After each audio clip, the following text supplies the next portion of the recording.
So when something like 9/11 happens, we should be able to tell those people who blamed 1.3 billion people for the acts of 18 people that terrorism knows no religion. All religions preach the same thing. And unfortunately, we do not have either the political or intellectual leadership in the Muslim world to be able to convey our point of view. So we have words like Islamofascism, like radical Islam. When Tony Blair and George Bush say that the enemy of Western civilization is radical Islam, how is the man in the street in the West supposed to differentiate between a moderate Muslim and a radical Muslim? And why is Islam the issue? Before 9/11, 70% of all suicide bombings was by Tamil Tigers in Sri Lanka. No one ever blamed Hinduism for what they were doing. No one ever said that tell the Hindu priest to tell them that suicide bombing is not part of Hinduism. So why were we on the defensive?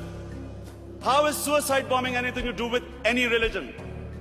And unfortunately, because we did not have the leadership, and because sadly in the Muslim world, there were people who played along the game, called themselves moderate Muslims.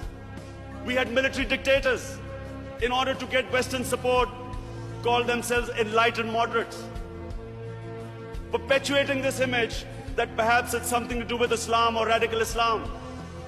All human communities have moderates, have liberals, have conservatives, and have fanatics.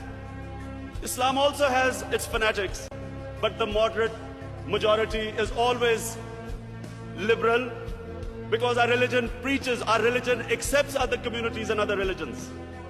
We all know that Islam believes in plurality. Muslims have lived with other religions. We have lived with Hindus, we have lived with Buddhists, we have lived with Jews, Christians.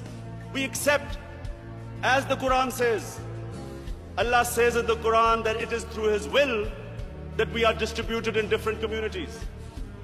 It is through Allah's will that human beings are distributed in different religions and communities. And Allah goes on to say that had He wanted, we would all become one community. And then it goes on to say, the ayat goes on to say, compete in being good human beings.